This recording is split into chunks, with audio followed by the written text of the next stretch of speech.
Everyone, good morning. কেমন আছো সবাই? আশা করি সবাই ভালো আছো। তোমাদের ভালোবাসায় ও আশীর্বাদে আমিও ভালো আছি। উঠেছি তো অনেক সকালে।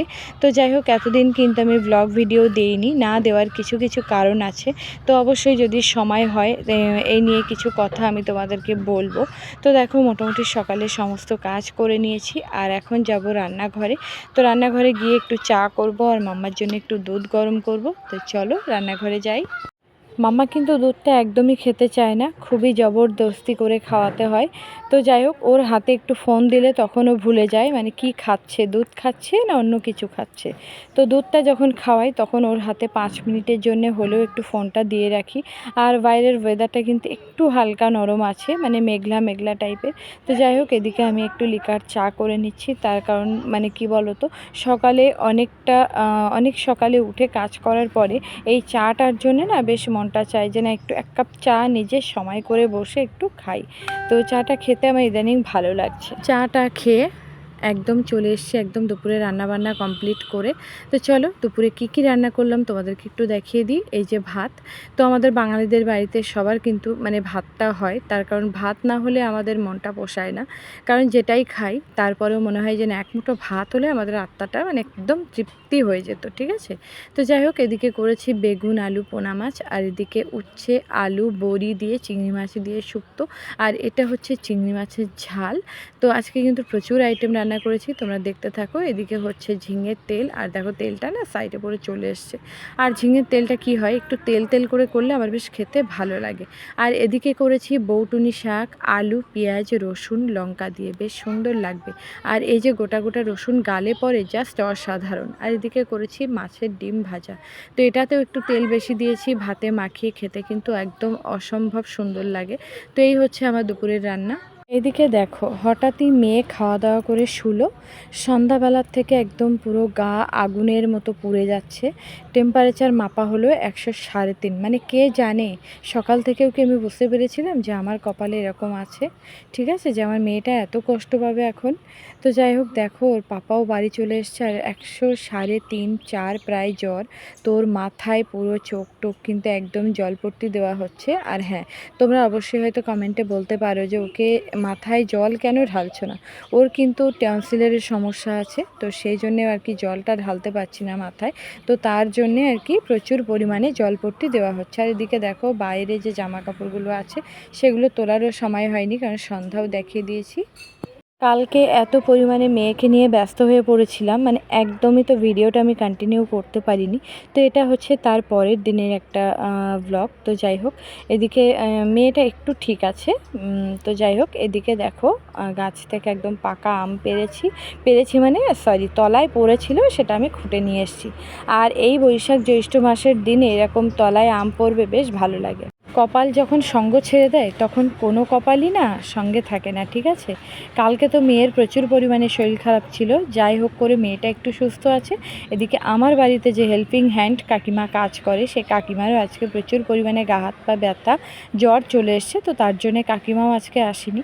আর এই যে পুরো সকালে দেখো আমি পুরো বাসনের ঝাঁপি নিয়ে বসে গেছি, মানে এগুলো মেজে রেখেছি আর এখনও পরিমাণ বাসন দেখো আমার বেসিনে।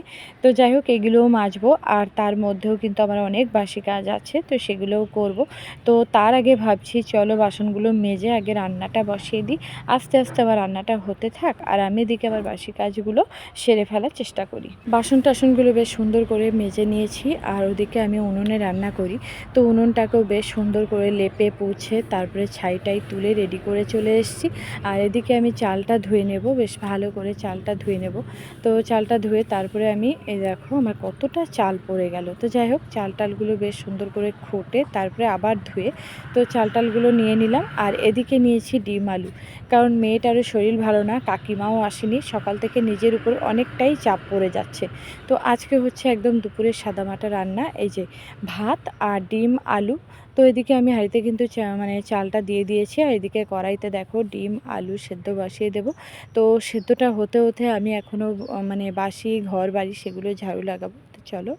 ডিম আলু সেদ্ধ হচ্ছে, ভাত হচ্ছে, আর আমি এদিকে দেখো চলে এসেছি বারান্দায়। ঘর বাড়ির সমস্ত বিছানাপত্র সব কিছু গুছিয়ে নিয়েছে। আর এদিকে মাম্মার এই যে খেলনার ডেক্সিটা থাকে, মানে এটা সবসময় মানে দিনে অন্তত 4 থেকে 5 বার আমাকে গোছাতে হয়। আর আমি অগোছালো জিনিসটা একটু কম পছন্দ করি, মানে সব সময় আমি পরিপাটি গোছানো জিনিসটা আমার বেশ ভালো লাগে। তো যাই হোক, আমার বাড়িতে বাচ্চা আছে, তারপরেও আমি চেষ্টা করি মানে নোংরা জিনিসগুলোকে পরিষ্কার পরিচ্ছন্ন করে রাখার।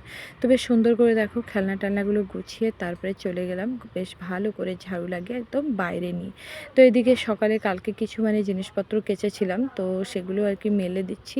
আর কালকে এত পরিমাণে বৃষ্টি হয়েছিল, তো এগুলো মানে শুকায়নি। তো যাই হোক, এদিকে দেখো বেশ জামা কাপড়গুলো মেলে নিচ্ছি। আর বাইরে কিন্তু বেশ রৌদ্র। আর এই যে আমাদের বাড়ির সাইডে যেহেতু পার্কিং, দেখো একদম গাড়ি দাঁড়িয়ে আছে। চলো, মোটামুটি দুপুরে রান্না আমি কমপ্লিট করে ফেলেছি।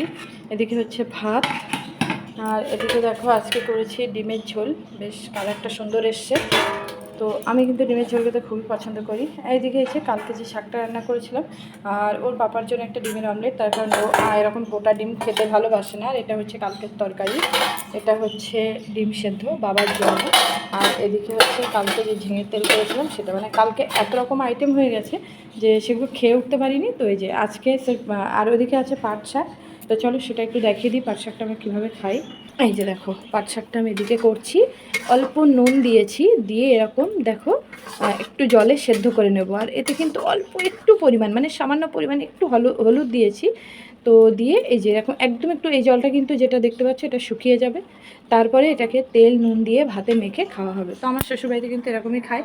আর আমি খেলে মানে শাকটা রান্না করেই খাই, তো এরকম খাই না। তো চলো,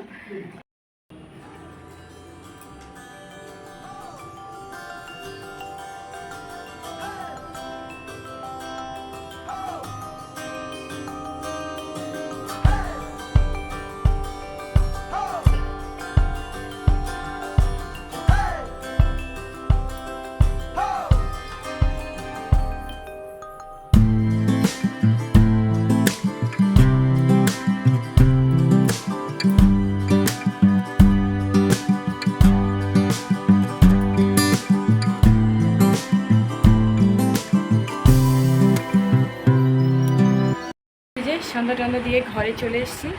আর সারাদিন মানে মেজরটা একটু ঠিক আছে, তো শরীরটা একটু দুর্বল, যেহেতু হাই টেম্পারেচার ছিল, তো একটু দুর্বল আছে। ওটাও আস্তে আস্তে ঠিক হয়ে যাবে। আর মোটামুটি দুপুরে যে জামা কাপড়গুলো কাঁচা হয়ে গেছিলো সেগুলো সব কিছু শুকিয়ে গেছে, তো এখন সেগুলো ভাঁজ করব। আর এত পরিমাণে গরম পড়ছে, তো আজকে ভাবছি একটু চা খাবো না, কিন্তু তারপরেও মনটা চাইছে যে না একটু চা খাই।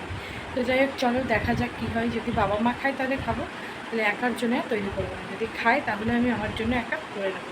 মানে চা খেয়ে খেয়ে না অভ্যাস হয়ে গেছে। তো যতই গরম পড়ুক, মানে এখন মনে হচ্ছে যে না একটু চা হলে ভালো হয়। তো আর মাম্মার কিছু হোমওয়ার্কও বাকি আছে, তো সেগুলো করাতে হবে। তো চলো সেগুলো কমপ্লিট করি।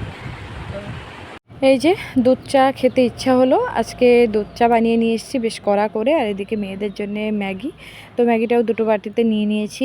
আর আমার মেয়ে এদিকে বসে আছে, ওর মানে দেখেই মানে আমার নিজেরই কেমন একটা কষ্ট হচ্ছে, শরীরটা এতটাই দুর্বল। তো যাই হোক, চলো ভিডিওটা আশা করি ভালো লাগলো। যদি ভালো লেগে থাকে প্লিজ লাইক কমেন্ট করে আমার পাশে থেকো। আর দেখা হচ্ছে পরের একটি ব্লগে। সবাই ভালো থেকো, সুস্থ থেকো, টাটা।